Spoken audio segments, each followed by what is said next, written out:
กระจายเสียงแห่งประเทศไทยจังหวัดลำปาง FM 90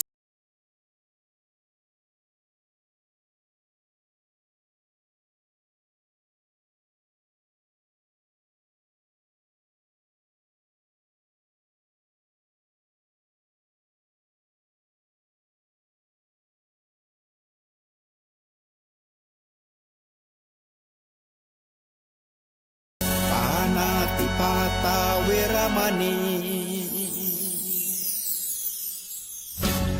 อทินนาทานาเวรมณีกาเมมุสาสุราเม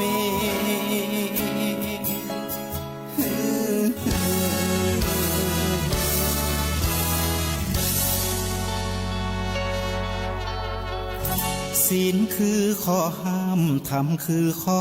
ให้พุทธองค์ตรัสไว้ชี้ทางใจให้ภาคเพียรเบญจศีลเบญจธรรมท่องจ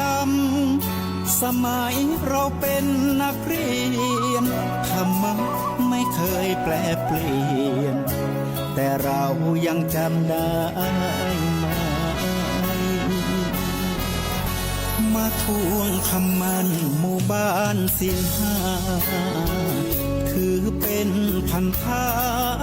ชาวพุทธทุกคนทั่วไทยสำนักพุทธขับเคลื่อนธรรมจุดเทียนสว่างที่กลางหัวใจสังคมจะร่มเย็นได้ศีลธรรมในใจต้องมีเบญจศีลว่ายังไงไหนลองท่องมาข้อหนึ่งห้ามฆ่าสัตว์ข้อสองห้ามลักทรัพย์ข้อสามห้ามประพฤติผิดในกามข้อสี่ห้ามพูดเท็จข้อห้าห้ามดื่มสุราแล้วเบญจธรรมทั้งห้าว่าอย่างไรนายบอกชัดๆอีกทีข้อหนึ่งเมตตากรุณาข้อสองสัมมาอาชีพข้อสามกามสังวรข้อสี่ต้องมีสัจจะข้อห้าสติสัมปชัญญะศีลห้าข้อทำห้าข้อทำใจทำได้สักข้อหรือยังมีศีลสุขล้ำมีธรรมสุขใจวอนพี่น้องไทยช่วยกันใส่ใจจริงจังยุคสมัยสื่อออนไลน์ทั้งโทษโจมตีใจเราทุกทางมีศีลมีธรรมเคียงข้างชีวิตพบทางสุขใจ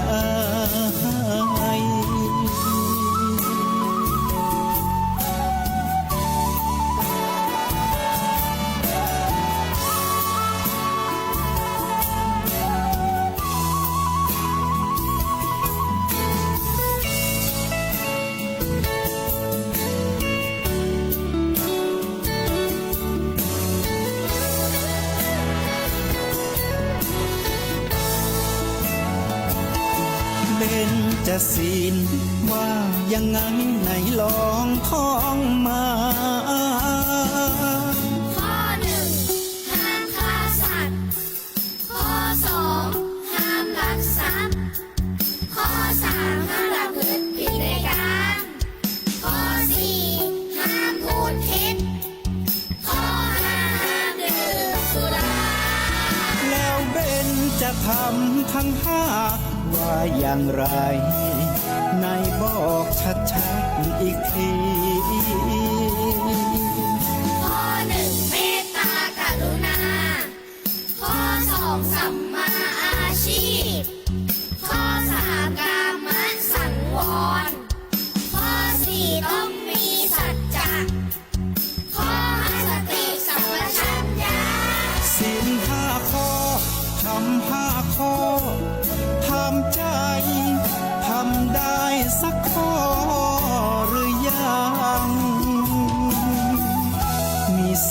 สุขล้ำมีธรรมสุขใจวอนพี่น้องไทยช่วยกันใส่ใจจริงจังยุคสมัยสื่อออนไลน์ทั้งโทรโจมตีใจเราทุกทางมีศีลมีธรรมเคียงข้างชีวิตพบทางสุขใจมีศีลมีธรรมเคียงข้างชีวิตสมปรารถนาทุกหมู่บ้านรักษาศีลห้าสังคมน่าอยู่อย่างยืน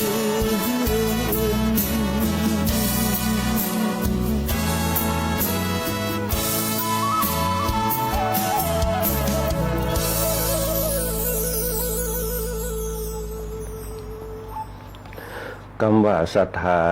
และประสาทะ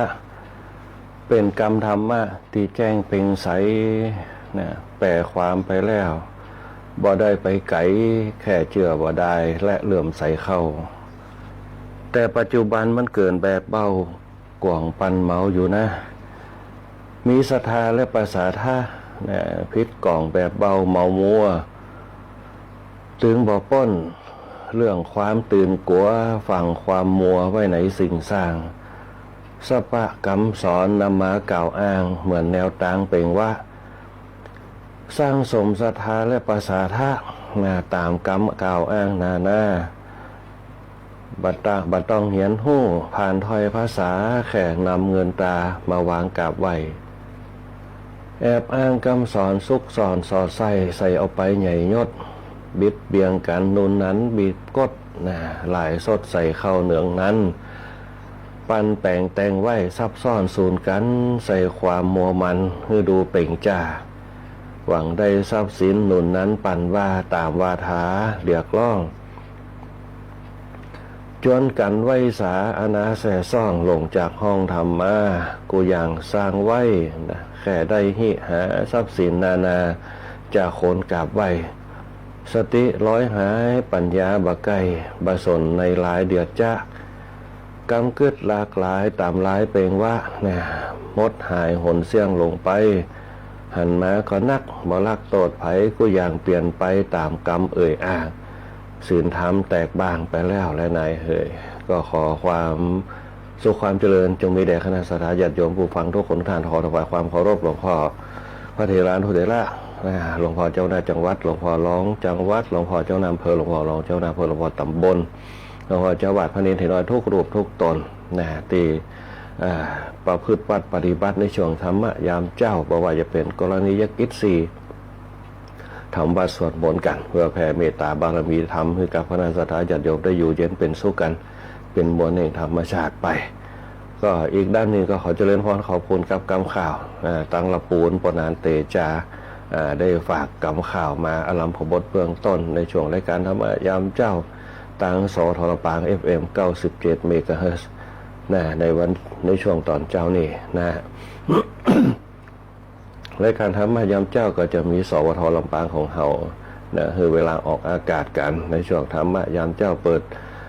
สถานีมาก็ได้ฟังธรรมะกันเพื่อเอาเป็นแนวทางในการดำเนินชีวิตคือกับคณะสัตยาญาติโยมตั้งไกลอยู่ต่างจังหวัดวันก่อนก็ตั้งขอนแก่นตั้งเพชรบุรีพวกนั้นเปิดฟังกันเปิดฟังทางอินเทอร์เน็ตกันมา อันนี้ก็เป็นแฟนรายการธรรมะยามเช้าตั้งสทลำปางของเขาในยุคปัจจุบันนี่ก็ไปตั้งคืนเปิดห้องว่าคืนทางอินเทอร์เน็ตกันเปิดห้องว่าไร่พรมแดนสัญญาณภาพไร่พรมแดนสามารถทะลุทะลวงไปได้หมดทั่วโลกที่ฟังกันบางคนก็อยู่ต่างประเทศอยู่ประเทศสหรัฐพองอยู่ตั้งญี่ปุ่นพองฟังรายการธรรมะยามเจ้า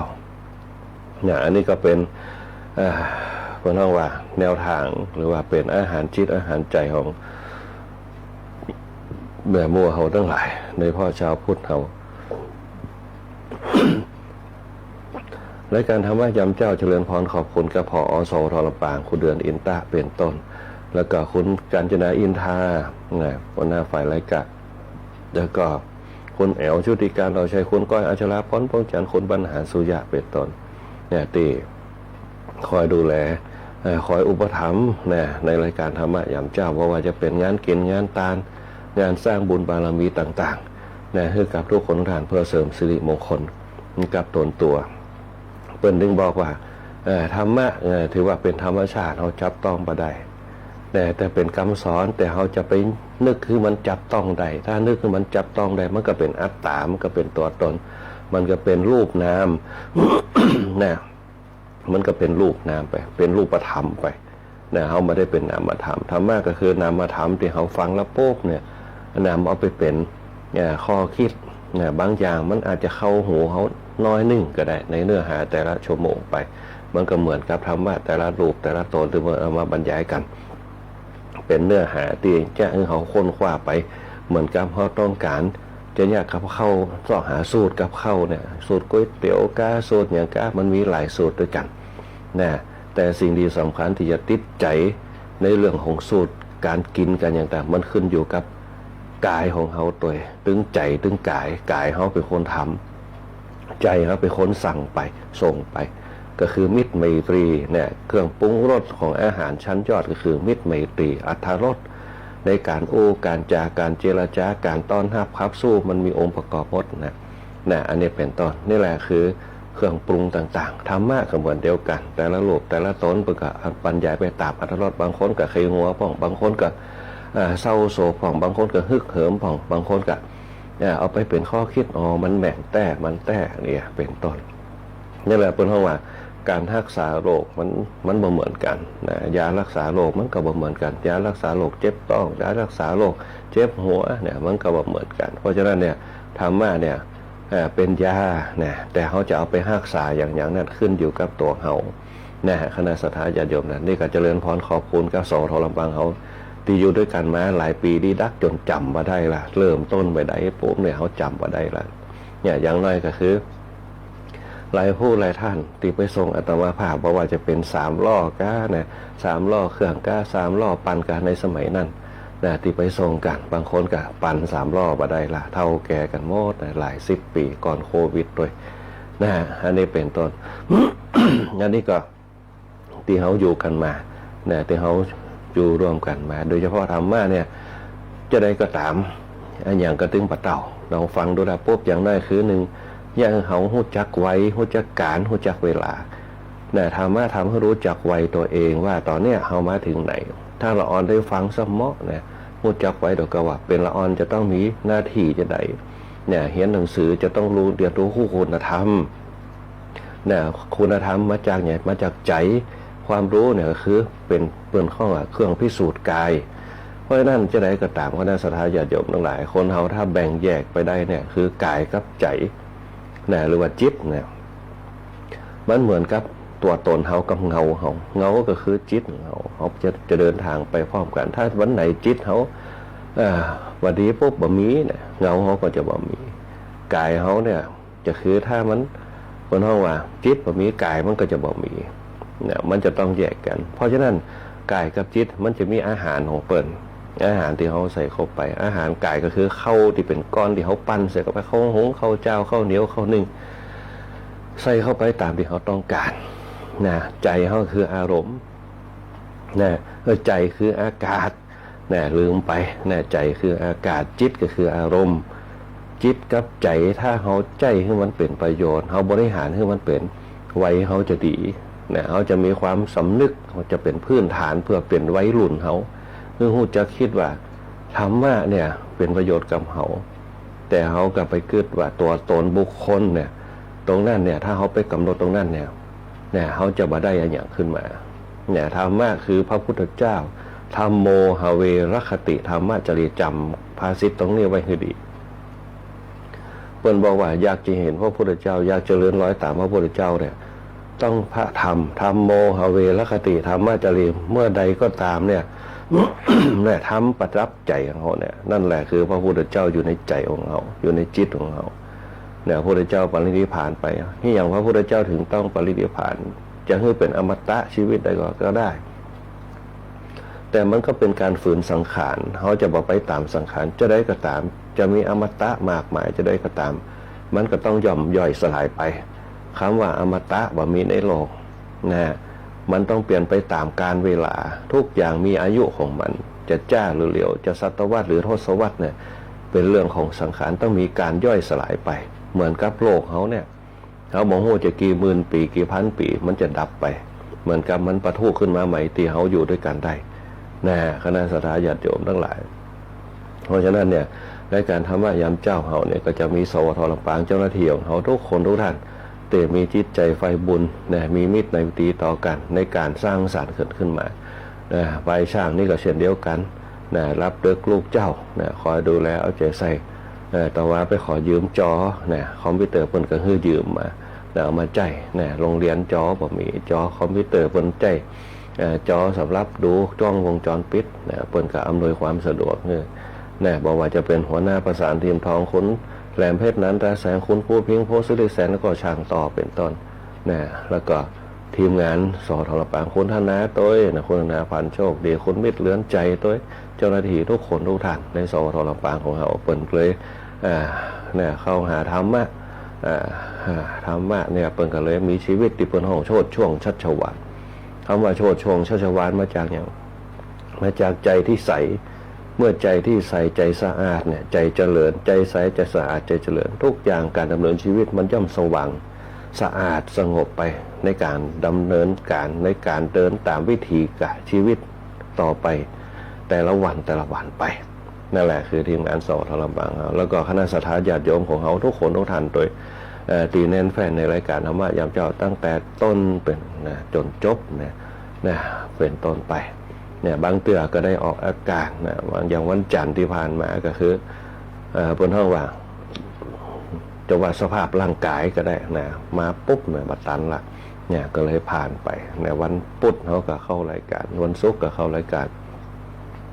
เพราะช่วงนี้จะนักน้อยหนึ่งบอกว่าจะเป็นโดยเฉพาะเดือนกันยาเนี่ยกันยาจะทำงานให้กับงานนักน้อยก็คือจะเป็นการรวมกลุ่มศิษย์เก่าของครูเก่าของโรงเรียนวิสุทธิวิทยากร14กันยาเนี่ยแล้วก็ตอนนี้ก็มีคณะสัตยาญาติโยมเขาที่คอยดูแลแล้วก็คอยช่วยเหลือนะพักดันกันนะเรื่องงานสำเร็จลุล่วงไปโดยดีโดยเฉพาะทุนการศึกษาที่ให้กับเด็กละอ่อนบอกว่าจะเป็นหลายผู้หลายท่านตีบริจาคทรัพย์มาคือทุนกับละอ่อนเขาจะเป็นละอ่อนที่เป็นห้องว่าเฮียนดีเนี่ยแต่ยากจนอย่างที่เป็นว่าเนี่ยบางคนก็ว่ามีสตังค์มาเฮียนหนังสืออย่างต่างๆเขาก็คือทุนเข้าไปการลดการละการกินการอยู่มีทั้งละอ่อนมายิงละอ่อนปอใจพระภิกษุสามเณรที่มาเฮียนกันนะอันนี้ก็เขาถือทุนการศึกษาทุกปีนะแล้วทุกเดือนเขาจะคือทุกเดือนโดยละอ่อนที่เป็นมาโรงเรียนบ่ขาดเป็นตั้งใจเฮียนหนังสือเนี่ยเขาก็คือทุนเป็นแต่ละเดือนไปเป็นการลดการละการกินเนี่ยที่ผ่านมา14กันยาจะเป็นประจำทุกปีนะปีนี้ก็จะมีคณะสัตยาญาติโยมที่เป็นเรื่องใส่ศรัทธาทางโรงเรียนวิสุทธิวิทยากรตัวนะเปิดกับบริจาคมาอย่างเช่นป้ารัตดาห้องพ่องนะคุณทีมงานสอทลำปางพอเดือนอินตาตัวที่มารวมทำบุญพระป่าคุณกัญญากรตัวนะที่เปิดรวมบริจาคมาหลายผู้หลายท่านนะที่ได้เอ่ยนามไปนะที่เปิดรวมทำบุญกันมาในช่วงระยะเวลาที่ผ่านมานะในเปิดห้องว่าในช่วงที่ นะเขาประกาศกันไปนะที่หลายผู้หลายท่านบริจาคมานะบอกว่าจะเป็นนะไผ่พ่องนะ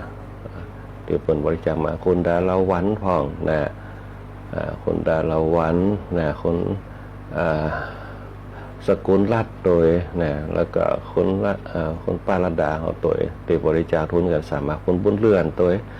คุณบุญเรือนตัวที่ฝากรวมทำบุญมาแล้วก็คุณทรงพลตัวนะคุณทรงพลตัวที่รวมบริจาคมาก็ขออนุโมทนาบุญตัวนะแล้วก็เนี่ยตั้งปีคุณดีเจยุ้ยเขาตัวนะก็จะมีนะคุณนงนุชตัวนะที่รวมบริจาคมาคุณบุญเที่ยงตัวนะคุณบุญเที่ยง ที่เปิดร้านขายก๋วยเตี๋ยวอยู่ก็ขาก๋วยเตี๋ยวลูกทุ่งเนี่ยเพิ่นจะเป็นแฟนรายการธรรมะยามเจ้าเป็นประจำนะคนบนเที่ยงเขาเอาเตียนมาถวายที่วัดดอกป่าของตัวนะอันนี้ก็เป็นคณะสัตยาติโยมที่เป็นรวมบริจาคกันมานะบอกว่าจะเป็นพระป่าโรงเรียนวิสุทธิวิทยากรโรงเรียนการกุศลของวัดในพระพุทธศาสนานะแล้วก็คุณกัญญากรตัวอันนี้ก็เพิ่นจะรวมบริจาคมานะตั้งแต่สมัยเริ่มต้นจัดรายการเพิ่นจะรวมบริจาคมาเป็นการลดการล้างให้พระสงฆ์ที่มาเผยแผ่ธรรมหมดด้วยเนี่ยอันนี้ก็คือตั้งสอทลำปางคนก้อยคนโยมก้อยโยมยุ่ยนะผอสวทลำปางคนแอลนะคนปัญหารนะก็จะรวมกันนะเป็นสะพานบุญให้กับโรงเรียนวิสุทธิวิทยากรตัวก็ปึงป้าอาศัยกันหัวหน้าประสานเทียมท้องกับช่วยดูแลโรงเรียนตัววันก่อนเปิดกันมาแต่งไฟให้ไฟดับเนี่ยไฟดับไฟอย่างคัดมันเสียหัวหน้าประสานกับช่างต่อก็มาช่วยกันแล้วก็ขออนุโมทนาบุญตัวในการที่เขาอยู่รวมกันนี่แหละเป็นเพราะว่า การสร้างบุญในเรื่องของความสามัคคีความสามัคคีคือพลังที่อดีตที่เป็นเคยมีเพลงสามัคคีคือพลังเนี่ย เนี่ยถ้าเขารวมกันทำอย่างสุกอย่างขึ้นมาเนี่ย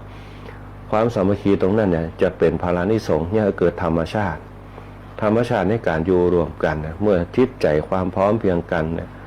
บอกว่าสังคมไหนก็ตามถ้ามีความสามัคคีกันสังคมนั่นน่ะจะเจริญก้าวหน้าเนี่ยสังเกตพอให้อย่างเขาถึงทอดพระป่าให้อย่างเขาถึงทอดกฐินให้อย่างเขาถึงจัดงานประเพณีเพราะสังงานประเพณีเหล่านั้นเนี่ยถ้าเขากึศเถมด้านหนึ่งมันเป็นการสร้างความสามัคคีเพราะว่าความพร้อมเพียงกันทำให้เกิดจารีตประเพณีอารยธรรมวัฒนธรรมนั่นแหละสังคมในอดีตเขาเนี่ยเป็นจึงอยู่ด้วยกันยังมีความสุขอย่างเช่นงานกินข้าวสลากเนี่ยต่างคนกับต่างแยกมากันเนี่ยว่าจะเป็นเงินนักเงินน้อยเนี่ยเป็นการทำบุญรวมกันเนี่ยเขาจะต้องคิดในการที่จะทำขึ้นมาแต่เขาจะไปคิดไปจนเขาลืมต้นตอของเขาอย่างเช่นงานกินสลากเนี่ยบางคนก็คิดไปไก่นะคิดเอากล่องอันนั้นอันนี้ที่มันราคาแพงๆ ในสมัยแต่ก่อนน่ะโกยขี้ปุ่มเนี่ยจะมีอ้อยนะมีบะขูดมีบะนาวมีพริกแดงมีหอมเนี่ยเปิ้นเอาของพื้นบ้านไปใส่แต่บัดเดียวเขาไปกึดถึงขนมปังของปลากระป๋องพ่องนะแฟบพ่องอย่างพ่องเขาไปกึดที่มันเสี่ยงนักเขาลองมาดูว่าผลไม้หลากหลายที่อยู่ในบ้านเขาเนี่ยมันมีอย่างพ่องนะช่วงหน้านี่ก็เป็นบะทั่วบะเขือที่เขาปลูกกันผักกาดผักอย่างต่างๆมันก็เป็นของพวกเขาของอุปโภคบริโภคเป็นปัจจัยสี่ ที่เขาแยกกันขึ้นมาแล้วเอาใส่กันเข้าไปมัดสตังใส่มาปุ๊บถ้าเขาบ่ใส่ก็ได้เนี่ยมันอยู่ที่เขาแต่คนมนุษย์คนเขาทั้งหลายเนี่ยถ้าบ่ใส่ปุ๊บมันก็บัดตึกครับนะเนี่ยมันเป็นจะเอียงเนี่ยมันก็เลยเกิดปัญหาว่าต้องใจใจนะโดยเฉพาะในยุคปัจจุบันเนี่ยคนจะปลูกพืชพักสวนครัวมีน้อยมากละอ่อนในยุคใหม่เนี่ยว่ามีทางที่จะเนี่ยได้ปกดินสัก 2-3 วันเนี่ยเป็นล้มละนะละอ่อนในยุคใหม่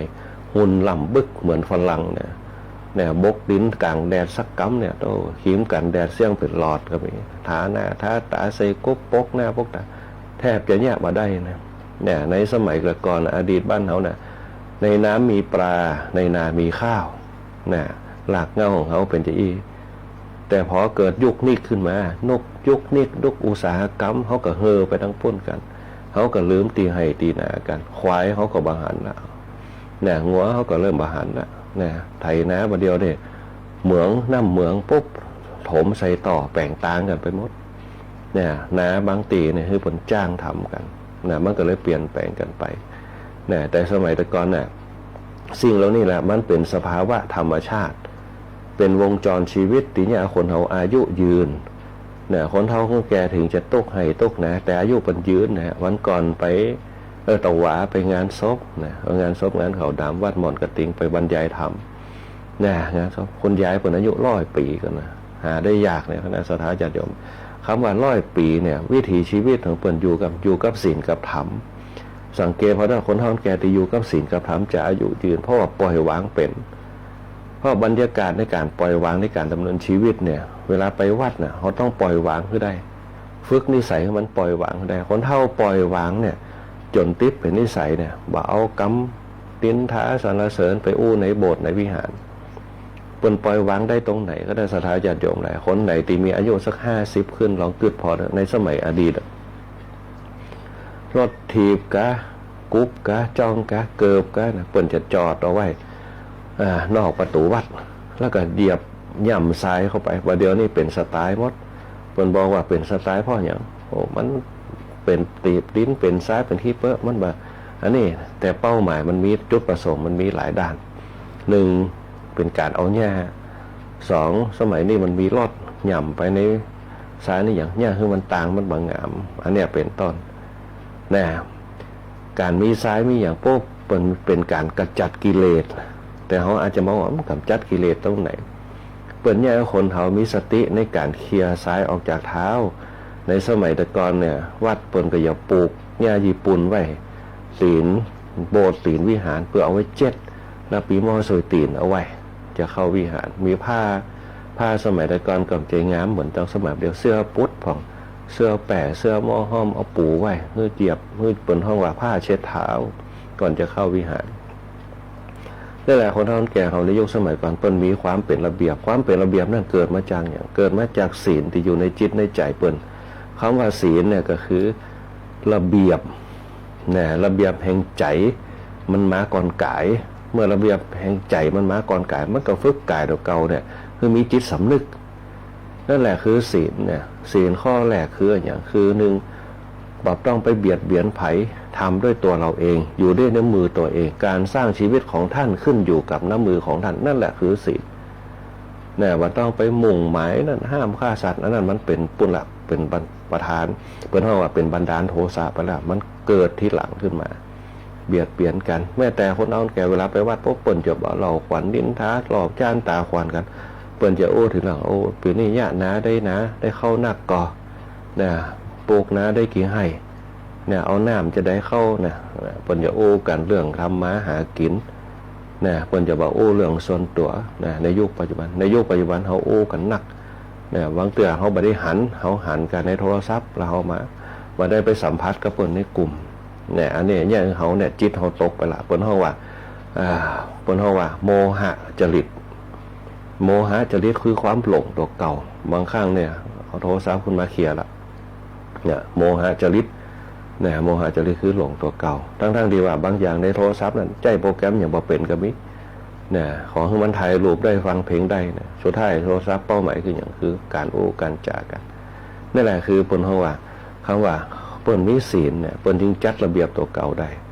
เนี่ยคนเฒ่าเปิ้นเลยปล่อยวางได้เนี่ยเปิ้นจะบ่เก็บกำเบาสาวกำนักเขาใส่จิตใส่ใจออกจากวัดไปโป๊บจะได้เบาสบาย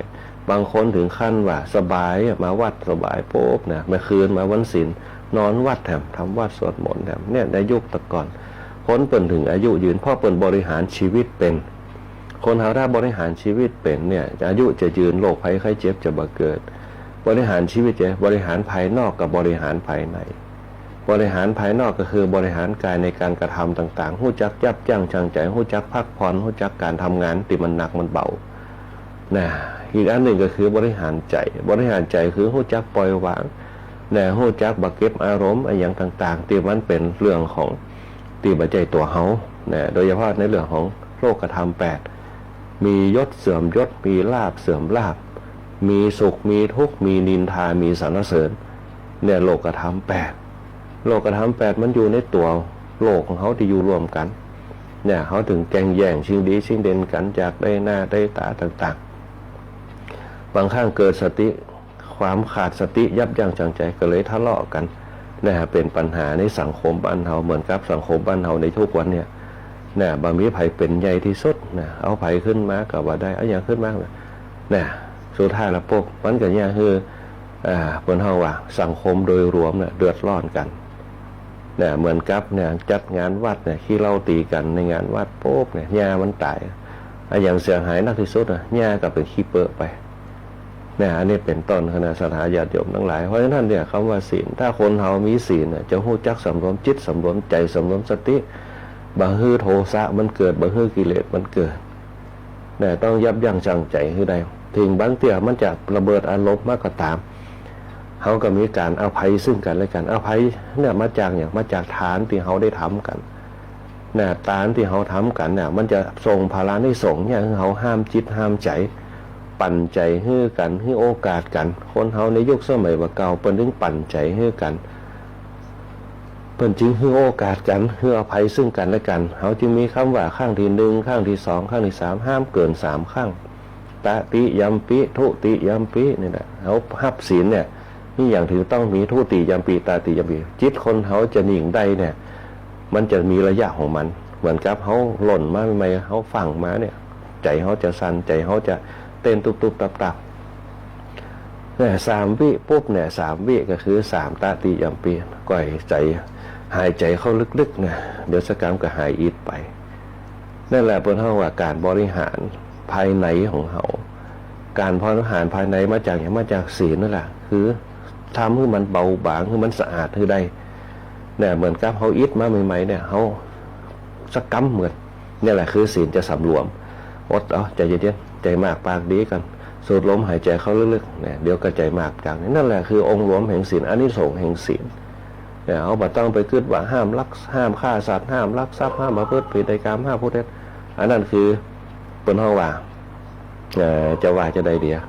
ตุ๊กตาเปิ้นตั้งเอาไว้แต่ข้อย่อยของเปิ้นว่าบ่เบียดเบียนไผเนี่ยอันที่2บ่ละเมิดสิทธิของกันต้องรักษาของกันและกันไว้เวลาของเปิ้นตกนั้นเอาเก็บไปฮื้อเปิ้นนั่นแหละคือข้อที่2บ่ละเมิดสิทธินั่นแหละสังคมเฮาในยุคสมัยแต่ก่อนนะมีอย่างก็คือปึงปะอาศัยกันได้เนี่ยข้างบ้านเขื่อนจองเขาเนี่ยช่วยดูแลบ้านคือกันได้บ่มีไผลักของกันบ่มีไผละเมิดสิทธิกันเนี่ยอยู่ข้างบ้านเดียวกันปุ๊บมีร้านมีอย่างปุ๊บก็บ่ทะเลาะกันปล่อยวางคือกันนั่นแหละคืออาทินนามาเปิ้นเฮาว่าการลักนะการลักก็คือการละเมิดสิทธิกันนะว่าเนี่ยโดยเล่ห์เพทุบายต่างๆเขาจึงมีความบริสุทธิ์ใจต่อกันเนี่ยข้างเขาหัวเดียวกันในยุคสมัยคนเฒ่าแก่เนี่ยบางเตื้อบ่มีเขาหัวปูนกั้นด้วยซ้ำน่ะมีไม่เศร้าเหี่ย2 อันเป็นข้าวกั้นเขตน่ะมุดไปหากันได้หมาไปหากันได้ไก่ไปหากันได้เนี่ยคนในยุคสมัยแต่ก่อนเปิ้นจึงมีเปิ้นเฮาพฤติกรรมวาจาสัตว์ของเปิ้นนะฮะประเดี๋ยวนี้บ่ได้เนี่ยคนประเดี๋ยวเนี่ยมันบ่คิดถึงศีลธรรมนะอารมณ์มาเป็นใหญ่ อารมณ์ของจิตเพราะนึกแต่กายบ่ได้นึกใจเนี่ยคนในยุคสมัยก่อนเปิ้นมีวาจาสัตว์เนี่ยเปิ้นนึกถึงเรื่องกรรมเปิ้นมีความเชื่อเรื่องกรรมเนี่ยอัน1เรื่องกรรมอัน2อันที่2เรื่องวิบากอันที่3เนี่ยเปิ้นฮู้ว่ากรรมมันมีผลของมันจริงๆเนี่ยเปิ้นฮู้ว่าศรัทธา4เนี่ยคนเฮาถ้าฮู้ว่ากรรมเป็นของตัวเก่าปุ๊บเนี่ยนะมนุษย์ทุกนามเนี่ยจะมีกรรมเป็นของตัวเก่าถ้าบ่มีกรรมเขาก็มีสิทธิ์ตื่นขึ้นมาเนี่ยการเนี่ยงานได้กรรมก็คือการกระทำหรือว่าหน้าที่ตื่นขึ้นมาปุ๊บนี่แหละกรรมของเขาคือการกระทำเขาต้องทำแบบนี้แต่กรรมตัวเนี้ยมันจะต้องประกอบไปด้วยปัญญามันจะต้องประกอบไปด้วยวิริยะนะมันจะต้องประกอบไปด้วยขันตินะบนห้องกรรมตัวเนี้ยมันมีทั้งกรรมดีกับกรรมไม่ดีนะเป็นของกู้กันนะกรรมตัวเนี้ยเนี่ยคณะสัตยาญาติโยมทั้งหลายเพราะนั้นเนี่ยในทางพระพุทธศาสนาของเขาเนี่ยเพิ่นจึงมีคำว่าศีลเป็นบรรทัดฐานเนี่ยคือเขามีระเบียบคนเฒ่าคนแก่เขายกป่อยกแม่ปู่ย่าตายายเปิ้นจึงมีระเบียบสังเกตเพราะเนี่ยส่วนมากคนสมัยนี้พวกจมรำคาญเนี่ยคนเฒ่าที่จมลูกหลานจังเนี่ยว่าจะเป็นกรรมประชดแต่ความจริงคนเฒ่าแก่เนี่ยเปิ้นมีระเบียบของเปิ้นมีระเบียบไว้เพื่ออะไรเพื่อไม่ให้ประมาทคำว่าระเบียบก็มาจากศีลข้อสรุปของศีลคือข้อที่5สุรามีระยะมัชฌัปปมาทฐานาเวรมณี แต่เขาท่านนึกถึงอัตตาเนี่ยเขาก็บอกว่าเหล้าอย่างเดียวสุราแปลว่าเหล้าความจริงสุราแปลว่ากล้าเนี่ยเท้าสุรนารีนารีแปลว่าผู้หญิงสุรแปลว่าผู้กล้าผู้หญิงที่กล้าแกร่งสุรแปลว่ากล้าเพราะคำว่าสุราเนี่ยกินแล้วปุ๊บมันจะเนี่ยคือกล้าแข็งค้นบ่ปากกับปากค้นบ่ให้ก็ให้เนี่ยคือกล้า แต่ความจริงแล้วพวกข้อที่5เป็นบทสรุปเนี่ยคนเฮามีสติบ่ประมาทเนี่ยแหละเปิ้นเฮาว่าจะไปประมาทในวัยจะไปประมาทในการจะไปประมาทในเวลานี่แหละคือศีลจะไปประมาทในวัยคือวัยน้อยเขาจะไปประมาทจะไปประมาทในการก็คือกาละกาละเทศะพฤติกรรมส่องหน้าจะไปประมาทเขาจะไปคิดว่าโอ้มาเป็นยังเนี่ยคนเฒ่าแก่เปิ้นเลยสอนเขาบอกจะไปเด้อหน้ามันหนองจะไปขึ้นก็ไม่จะไปขี่รถเลี้ยวโอ้จักกาละเทศะเปิ้นจะสอนเขาเนี่ยเรื่องศีลเขาต้องรู้ปัจจัยนักในเรื่องของศีลเปิ้นจะเตือนเขาในเรื่องของสติคนเฒ่าที่เปิ้นมีศีลเขามีศีลปุ๊บจะมีระเบียบพอมีระเบียบปุ๊บมันจะรู้จักจัญญาก็คือความประพฤติจัญญามารยาทประพฤติแล้วก็พฤติกรรมที่ดีมีมารยาทผู้ที่มีศีลจะเป็นคนมีระเบียบเปิ้นจะมีระเบียบกินไหนก็เก็บกินไหนก็เอาไปขว้างลงถังขยะบ้านจองห้องเฮียนจ่วยกันปัดจ่วยกันกวาดนั่นแหละบ้านที่มีศีลสุขล้ำมีธรรมสุขใจคณะสัตยาติโยมหลายที่ไหนก็ตามที่มีศีลเขาจะไม่คิดว่าศีลคือธรรมะห้ามฆ่าสัตว์ห้ามละคือเขาไปบ่ถึงธรรมะเขาบ่มีความละเอียดอ่อนในเรื่องของธรรมะเขาก็เลยคิดว่าศีลก็คือห้ามฆ่าสัตว์ห้ามตบยุงห้ามลักของเปิ้นอย่างเดียวมุ่งเด่นประเด็นเปิ้นห้องว่าเปิ้นห้องรูปธรรมเขาบ่ได้นึกถึงนามธรรมเขาตีมา1เขาเบียดเบียนไปเขาอยู่กับตัวเขาผู้ใดเขาบ่เบียดเบียนตัวเขาพร้อมตรงนี้เป็นตอนนั่นแหละคือศีลเขาบ่ละเมิดสิทธิไผแม้แต่จิตเขาก็บ่ไปสอกแสกวุ่นวายกับคนอื่นจิตของเขาคือนิ่งคือใดบัลลักใจของเปิ้นบัลลักจิตของเปิ้นบัลลักอารมณ์ของเปิ้นบัลลักลวงล้ำก้ำเกินพฤติกรรมของเปิ้นนี่แหละคือข้อที่2ข้อที่3ฮู้จักไวเขาจะมุ่งเน้นในเรื่องของการไปเอากู่1กู่2เมีย1เมีย2ผัว1ผัว2เขาจะไปคิดจะอันคำว่าเพศกาเมสุมิจฉาจารความใคร่กามคือความใคร่ราคะคือความกำหนัดตัณหาคือความอยากความใคร่เขากำจัดออกไปบ่ให้ราคะมันเกิดแล้วก็ตัณหามันก็จะมาตามมากาเมสุมิจฉามิจฉาเห็นผิดในกามประพฤติผิดในกามก็คือความใคร่ของมนุษย์คนเฮาทั้งหลายตั้งแต่ละอ่อนสังเกตพอละอ่อนกามมันเกิดมันอยากให้เป็นหนุ่มละตัวละอ่อนน้อยเดียวปุ๊บอยากจะมีกู่ละละอ่อนป.3 ป.4 ในยุคเดียวสูบบุหรี่ไฟฟ้ากันมีกู่มีกิ้มกันบางค่ำไม่ค่ำไม่คืนปุ๊บแต่งตัวใส่เดี่ยวปุ๊บขี่รถเครื่องไปหมู่เป็นจุ่มอันนี้เป็นต้นนั่นแหละคือห้องว่าถ้ามันผิดตรงนี้ไปปุ๊บสังคมในอนาคตข้างหน้ามันจะบ่ฮู้จักไวบ่ฮู้จักการบ่ฮู้จักเวลานี่คือข้อที่3เฮาลองมองเล่นให้ดีๆถ้าเฮาประพฤติผิดในกามถ้าเฮาประพฤติดีในกามปุ๊บเฮาจะฮู้หน้าที่1ไว้ละอ่อนก็คือเปิ้นจะสอนเฮาเลยบ่หลวงจะสอนเฮียนหนังสือห้ามเฮียนเป็นหนุ่มเป็นสาวให้ระวังเนื้อระวังตัวให้สังเงียมเจียมตัวจะไปชิงสุกก่อนหามลองไปกึดให้ดีๆเต้เป๊ะว่าเป๊ะก็เราพอใหญ่ขึ้นมาปุ๊บให้มีการมีงานทำเราจะไปกินบุหรี่จะไปสูบให้มีการมีงานเป็นรักแรงเหตุก่อนมีการมีงานปุ๊บก็ว่ากันพอมีการมีงานมีตังพอซื้อพออย่างปุ๊บกินเหล้าก็อย่างนั้นกันแล้วแต่อิดอ่อนเป็นยาแก้กระใสแล้วก็ใหญ่ขึ้นมาปุ๊บสร้างฐานะตัวเก่าก่อยแต่งงานมีบ้านมีจองมีครอบครัวอย่างมั่นคงสุดท้ายแล้วปุ๊บมีครอบครัวมีลูกเพื่ออย่างมีลูกเพื่อเอาไปสืบแทนวงตระกูลฮือสืบทอดเหียนฮือสืบทอดตีดินฮือสืบทอดกิจการร้านค้าต่างๆพัฒนาไปตามนี้พอแก่ตัวลงมาปุ๊บลูกหลานสืบแทนแล้วปุ๊บหมู่เฮาทั้งหลายที่มีอายุนักคืนตีแหงมันเบาไหวละขี้หลงขี้ลืมละก็เริ่มจะเข้าหาธรรมชาติเพื่อต่ออายุภายในเขาร่างกายเขาใจมันนักละ60 ปี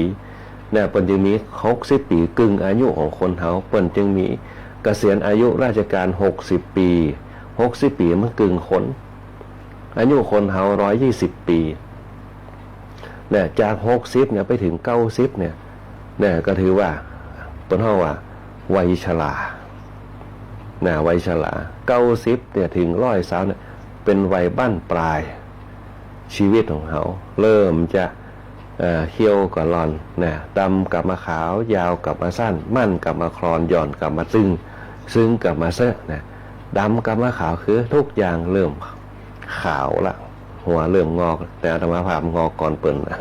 นะดำกับมาขาวงอกพ่ออย่างพ่อหน้าที่การงานยาวกับมาสั้นยาวกับมาสั้นสายตาสายตาเริ่มละอยู่ไกลๆบาใครหันละนั่นลูกหลานไปนี่บ้านน้อยบ้านอย่างบ่ฮู้จักละลูกหลานตัวเก่าแต่จำบ่ได้ละเริ่มเปิ้นเฮาวัยสุดท้ายวัยสุดท้ายวัยบั้นปลายมั่นกับมาคลอนเขี้ยวหน้าเขี้ยวหลุ่มเริ่มจะลดหล่อนไปตามธรรมชาติของมันนี่แหละคือ90ถึง100สาวย้อนกลับมาตึงคืออย่างหูเริ่มมีละฮะเวลาใครได้ยินไผอู้จะอันนี้เป็นตอนย้อนกลับซึ่งกับมาเซอร์ยิ่งกับมาเซอร์ปุ๊บเนี่ยอันนี้เป็นประจำบางคนเป็นก้อนไว้ด้วยซ้ำเกิดอย่างปุ๊บเขาจะไปเอาของไปในบ้านเขาจะไปเอามีดในบ้านเอามาแปะนั่นแปะนี่เดินเข้าไปในบ้านลืมกับมีลืมกับมีกูจะมาเอาอย่างนี้ลืมกับมีลืมกลับไปใหม่ตั้งรักใหม่ไปยืนอยู่ที่เก่าเกิดได้จะมาเอากุญแจมาเอามีดก็เลยกลับเข้ามาได้บางคนลืมเกลือผ่องใส่เกลือพิษข้างไปวัดผ่องก็มีไปถึงวัดปุ๊บไผ่มาปลักเปลี่ยนเกลือเป็นวัดดอกเก่าซุปลูกบ้านมาอันหนึ่งสีฟ้าอันหนึ่งสีขาวอันหนึ่งกาจ้างอันหนึ่งกาดาวเทียมไปลืมกันไปเพิ่นห้องซึ้งกับมาเซอร์มันจะว่ากินข้าวไงแล้วยังกินไปแล้วมันได้กินแล้วก็ยังไม่ได้กินอันนี้เปิดเฮาบริหารมันจะถึงเวลาของมันสังขารร่างกายแต่เขาจะจะได้คือมันเป็นปกติของมันตามธรรมชาติพอแก่ตัวลงมาโป้เปิ่นบอกว่าให้ปล่อยวางสังขารของมันปล่อยมันจะเป็นจะได้ก็ตามเขาบ่าไปเดือดร้อนกับมันปล่อยมันไปตามธรรมชาติเหมือนต้นฉ่ำฉาที่มันไต่เท่าไต่พุไต่พังต้นไม้ที่ไต่พุไต่พังไต่เท่ามันจะมีแบคทีเรียมันจะเป็นสปอร์ของมันเหมือนจะไปตายไปกี่ปีกี่จัดมันก็จะมีหากเชื้อของมันเป็นเชื้อราเชื้อราตัวนั้นมันจะจำเป็นต้องเป็นเมล็ดมันจะเป็นเชื้อราของมันเชื้อราตรงนี้แหละมันจะก่อเกิดกับธรรมชาติมันก็จะเกิดขึ้นมามันเหมือนกับต้นไผ่คณะสัตยาญาติโยมทั้งหลายที่มันออกดอกปุ๊บมันจะตายแต่พอมันตายไปปุ๊บสปอร์นั้นปิวไปตีหญ้ามันก็ไม่ผสมกับหญ้ามันก็ออกมาสังเกตพอต้นไผ่มันจะออกมาเหมือนหญ้า แต่มันมีสปอร์ของมันเป็นเป็นห้องว่าเป็นแกนหลักมันก็จะเป็นต้นไผ่ขึ้นมาใหญ่ขึ้นมาเป็นป้องขึ้นมานั่นแหละอันนี้เป็นห้องว่าเวลาของมันถ้าเอาหูจักไว้นี่แหละถึงเรื่องศีลคณะสัตยาญาติโยมถ้าเอาหูจักปุ๊บเขาจะหูจักเป็นห้องบริหารชีวิตภายในของเขาโดยเฉพาะเรื่องเพศเรื่องกาเมสุมิจฉาจาราเวรเขาบอกต้องไปหมู่ประพฤติเล่นจู้สู้จ้าเขาต้องไปประพฤติตรงนั้นต้องไปซีเรียสตรงนั้นบริหารร่างกายเขาเบื้องต้นไว้การเวลาการตรงนั้นคือกาลเทศะหน้าที่ต่อมาก็คือข้อที่4ก็คือพยายามแก้วาจาสัตย์ต่อกันสังคมไทยเฮาในยุคปัจจุบันมันมีวาจาสัตย์ต่อกันมันจึงมีคอเซ็นเตอร์จุไล่กันขึ้นมานักหนาสาหัสมันจึงเป็นดีเพราะว่ามันขาดศีลธรรมถ้าไม่มีศีลธรรมก็จะไม่มีถึงเขาจะหู้ก็ตามบางคนก็บอกว่าประจำเป็นต้องฟังธรรมมากก็ได้ฟัง YouTube ได้แม่นอันนี้ไผก็ว่าแม่นหมดแต่ถามว่าการฟังธรรมะจากตูเจ้ามันจะได้อย่างขึ้นมามันจะได้อารมณ์มันจะได้อากาศมันจะได้ความรู้สึกเหมือนกับเขากินก๋วยเตี๋ยวมันจะได้มันก็ตึงเหมือนกับร้านซื้อมากินมันก็ตึงบัดยางร้านต้องสังเกตว่าได้คณะสัตยาญาติโยมหลายซื้ออย่างมากินใส่ถุงมากินมันตึงเหมือนไปกินตีร้านมันตึงบัดล้ำเตาตีร้านไปกินก๋วยเตี๋ยวปุ๊บตีร้านตึงเหมาะมันมีอย่างครบมันจะขาดไปบ่ได้มันจะเป็นเพื่อนห่อเป็นครัวของมันเครื่องเคียงของมันเป็นต้นคือเหมือนกับฟังธรรมะก็เหมือนเดียวกัน ธรรมะที่ฟังอย่างเช่นวันเนี้ยถ้าเขาได้ฟังปุ๊บอย่างนั้นเรื่องศีลเรื่องทานเรื่องภาวนาเนี่ยเขาได้ไปปุ๊บเขาก็ไปต่อยอดเอาฐานศีลธรรมไปเนี่ยยังเหมือนกับที่บอกอ่ะต้นฉ่ำฉาถ้ามันตายไปปุ๊บเนี่ยแห่งบากีปีมันก็เกิดต้นฉ่ำฉาขึ้นมาครับเนี่ยบานพูดเช่นใดย่อมได้ผลเช่นนั้นเนี่ยดังกรรมที่พระพุทธเจ้าได้เปิ่นบอกเอาไว้ทำฐานทำจะได้กระตามมันก็ย่อมเกิดผลกับตัวเฮานะฮะเกิดกับภายในของเฮานั่นก็คือหนึ่งเฮาปล่อยวางได้เฮาบ่ยึดมั่นบ่ยึดติดเหมือนกับศรัทธาญาติโยมบางผู้บางท่านที่เปิ่นอู้ออกมาในรายการวิทยุของในทีวีของสังคมพระสงฆ์เฮาในยุคปัจจุบันเนี่ยมันเปรียบเสมือนกับน้ำในมหาสมุทรน้ำในมหาสมุทรเนี่ยมันใสมันสะอาดมันสีครามสวยงามแต่เมื่อมีซากศพเมื่อมีขยะเข้ามาปุ๊บเนี่ย สิ่งเหล่านั้นจะถูกกระเพื่อมออกไปจะถูกตีออกไปซัดฝั่งสังเกตพอเวลาศพมันตายในมหาสมุทรมันจะเกยตื้นมาหมดอย่างที่เป็นของเน่าของเสียเนี่ยนะ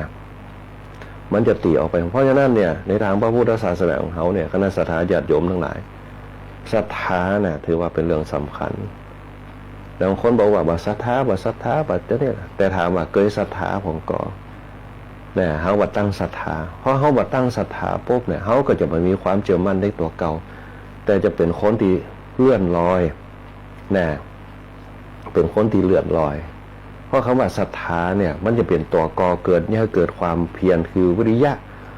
เนี่ยศรัทธาถ้ามีปัญญาขอบงำแล้วปุ๊บขอบคุ้มแล้วปุ๊บเนี่ยจะเป็นบุคคลที่หนึ่งมีความเพียรสูงสองมีสติสามมีสมาธิแล้วก็สี่มีปัญญาเพราะฉะนั้นเขาจะต้องปรับสังขารร่างกายเนี่ยอินทรีย์ธาตุของเขาเนี่ยคือมันสมดุลกับศรัทธาความเชื่อให้ได้ถ้าคนเขามีความเชื่อมีความศรัทธาหนึ่งศรัทธาเรื่องกรรมสองศรัทธาเรื่องวิบากสามศรัทธาเรื่องกรรมมีผลกับตัวเขาจริงแล้วก็สี่เนี่ยศรัทธาในเรื่องกรรมสอนเนี่ยถ้าเขาบอกศรัทธาเรื่องกรรมสอนปุ๊บเนี่ยหนึ่งอายุสั้นสองผิวพรรณมันนะเข้าเศร้าหมองความสุขกายก็จะบ่เกิดสุขใจก็จะบ่เกิดสี่กำลังกายกำลังใจก็จะบ่มีเพราะหนึ่งเพราะเขาจะท้อแท้ไปนะเขาจะท้อแท้เขาจะซึมเศร้าเขาจะติดเวทเนี่ยตรงนี้เป็นต้นเพราะคำว่าศรัทธาเนี่ยมันเป็นต้นห้องว่าเป็นบทสรุปเนี่ยคนเขาบางครั้งเนี่ยเวลาทำบุญมาแต่เนี่ยแต่ว่าเขาไม่ได้ฟังธรรมก็คือเป็นห้องว่าอย่างคือจิตเขาสงบเนี่ยเพราะเสียงธรรมแต่เสียงธรรมจะไปเจาะจงว่าพิสุดำพิสุแดงหัวใจเหมือนกับเขาฟังเพลงฝรั่งเขาจะรู้เรื่องภาษาฝรั่งแต่ทำนองมันม่วนเนี่ยเขาได้อารมณ์ตรงนั้นเนี่ยคณะศรัทธาญาติโยมหลายมันเกิดมาจากเนี่ยเกิดมาจากปัญญาศรัทธาที่มาเกิดมาจากปัญญาเนี่ยมันจะเป็นศรัทธาที่แน่นแฟ้นเนี่ยเหมือนกับเขาบอกว่าคนเขามีกรรมเป็นตัวกำหนดแม่นก็เพราะเขามีกรรมเป็นตัวกำหนดนั่นแหละเขาถึงเกิดมาเพราะชีวิตทุกคนเนี่ยบ่สามารถที่จะมีความสุขตลอดกาลได้บ่มีความทุกข์ตลอดกาลได้เพราะกรรมเป็นตัวกำหนดคือการกระทำขึ้นอยู่เขาจะทำกรรมดีหรือว่ากรรมบดีพอเขาทำกรรมดีปุ๊บวิบากมันก็จะเกิดเพราะอย่างผลแห่งกรรมดีมันก็ยอมเกิดกับตัวเขาถ้าเขาทำกรรมบดีปุ๊บวิบากมันก็จะเกิดกรรมบดีก็จะเกิดกับตัวเขาสุดท้ายแล้วปุ๊บเนี่ยเขาต้องเชื่อว่าผลของกรรมมันมีจริงถามพอเวลาเขาทำงานเขาได้สตังค์เนี่ยมันแม่นก็ที่เขาได้สตังค์แล้วเขาดีใจก็ยิ่งได้หน้าเขาก็ดีใจ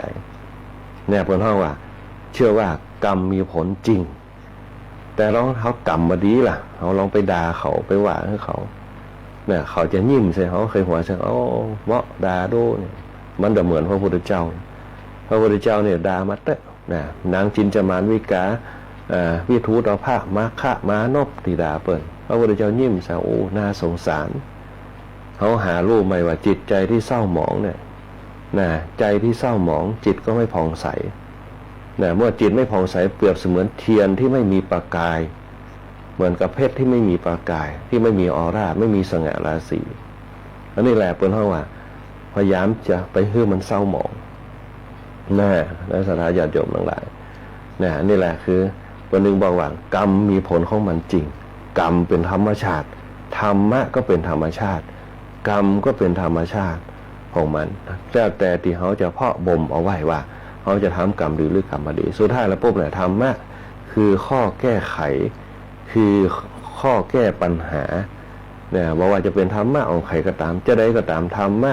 มันก็เป็นธรรมะตายตัวของมันอย่างเช่นเขาอู้เรื่องศีลเขาอู้เรื่องทานถามว่าเนี่ยถ้าเขาอู้เรื่องศีลเขาเรื่องทานถ้าเขามีศีลเขามีทานจะได้เขาจะมาเจริญภาวนาย่อมเกิดเป็นประกายให้กับเรา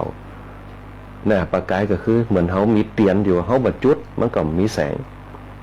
เขาก็บ่มีแสงแต่เขาจุดขึ้นมาปุ๊บมันก็มีแสง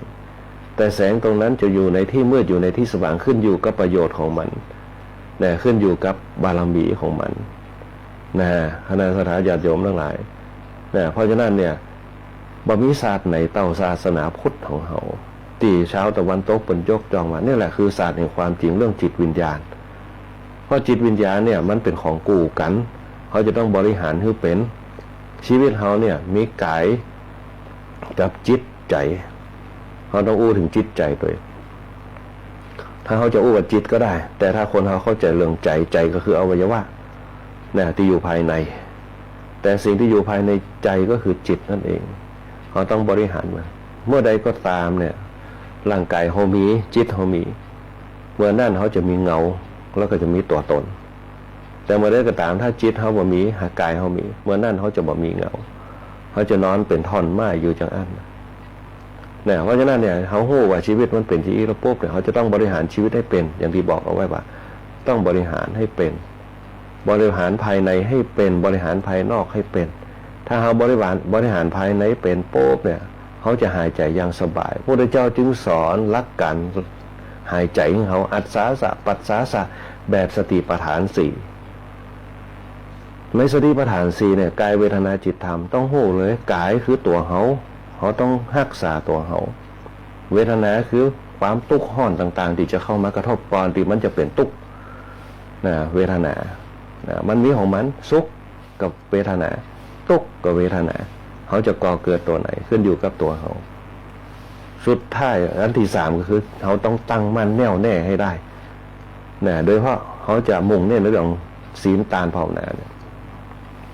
นี่ยจิตเขาต้องตั้งมั่นในเรื่องศีลของทานของภาวนาเพราะอย่าง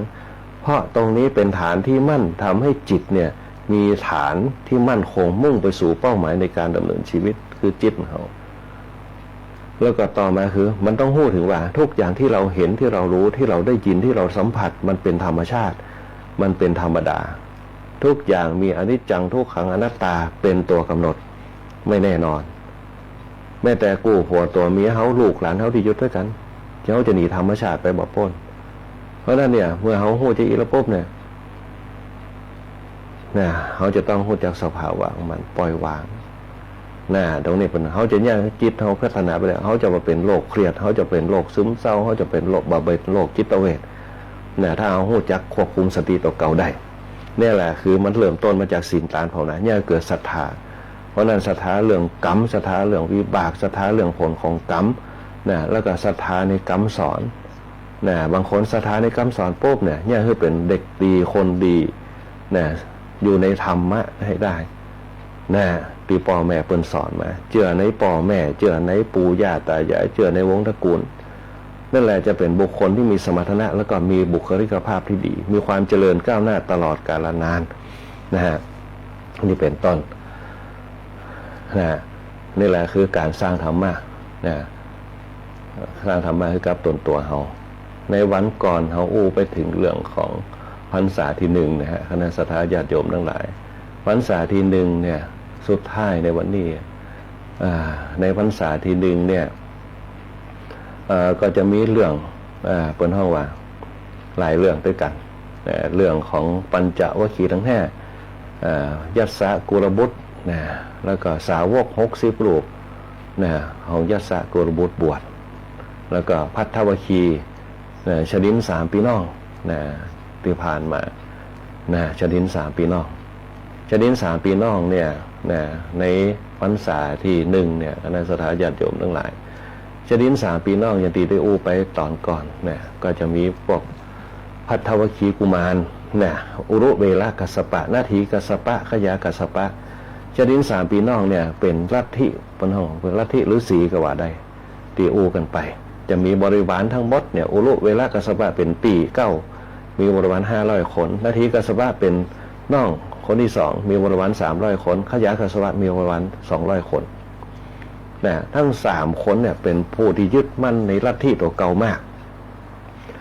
ลัทธิตัวเก่าจะว่าเป็นอาสมเป็นฤาษีก็ว่าได้นะเป็นฤาษีตียึดมั่นในการบำเพ็ญเพียรตบะเป็นนักพรตนะแต่พระพุทธเจ้าเนี่ยสอนวิธีการเข้าหา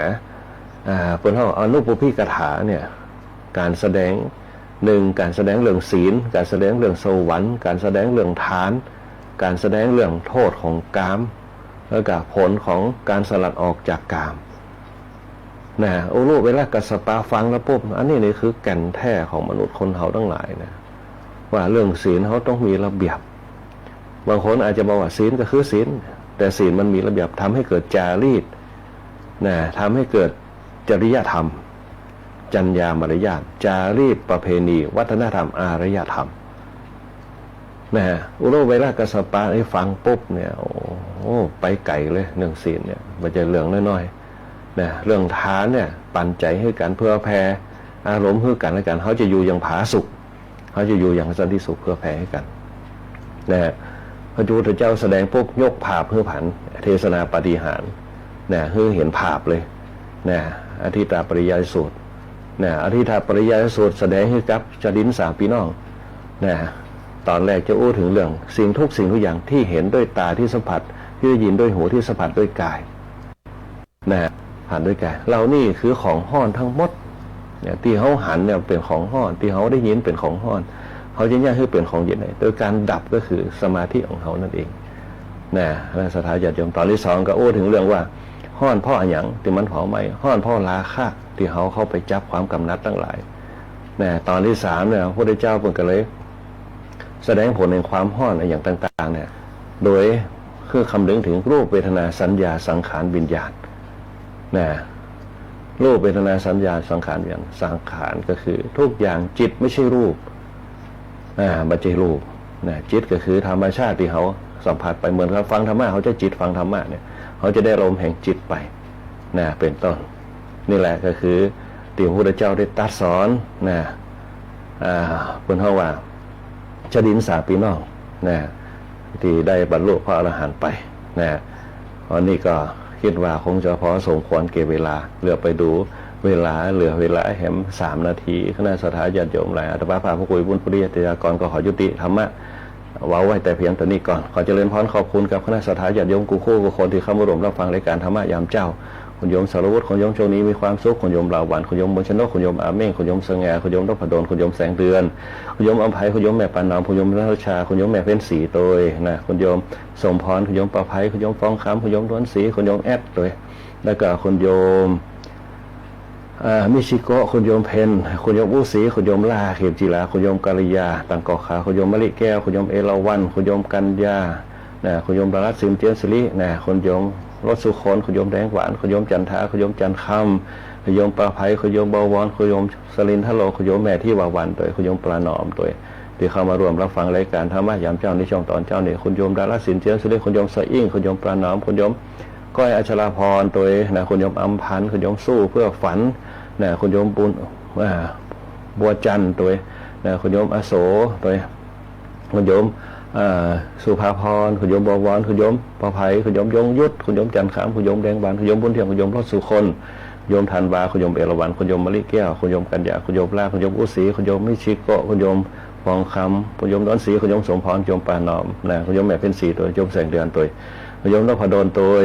คุณโยมสง่าคุณโยมธนชาคุณโยมอาเมฆคุณโยมลาวันคุณโยมมนชนกคุณโยมสรวุฒิคุณโยมโชคดีมีความสุขที่เข้ามารวมรับฟังรายการธรรมะยามเจ้าในช่วงตอนเจ้านี่แล้วก็คุณแม่สุรีตามบ้านตกหัวจ้าคุณโยมแม่สโลยตามบ้านคัตริยาตัวปะโคพ่อธรรมชาติตามมนบ้านไหลศิลาทองตะเลยตั้งกำแพงเมืองปิสุเมตตัวลุงศิมตั้งบ้านสองแควใต้ตัวคุณแม่เป็นเพชรตั้งบ้านหมอนหินแก้วตัวพระครูวิทักษ์วรยานตัวพระครูวิทักษ์วรยานวัดกาดโป่งพระครูวิจารณ์วรการตัวพระครูโสพลตั้งสันหนองปงตัวที่ฟังรายการธรรมะยามเจ้าตู้เจ้าธรรมดาตั้งเสริมงามที่ฟังรายการธรรมะยามเจ้าอยู่ นะคณะสัตยาญาติโยมตั้งประตูต้นพึ่งตัวตั้งบ้านศิลล้อมแต่วันนี้เวลาหมดเวลาธรรมะพาพระคุยบุญปริยัติยากันพบกับช่างต่อวันที่ร้อยปีอาทิตย์วันหน้าบาลีขอเจริญพรลาด้วยเวลาแต่เพียงเดียวโอกาสหน้าคนมาพบปะกันใหม่วันนี้ก็ขอเจริญพร ติดตามรับฟังรายการธรรมะยามเช้าได้ใหม่ในวันและเวลาเดียวกันนี้ทางสถานีวิทยุกระจายเสียงแห่งประเทศไทยจังหวัดลำปาง FM 97 เมกะเฮิรตซ์ สถานีวิทยุกระจายเสียงแห่งประเทศไทยและเครือข่ายทั่ว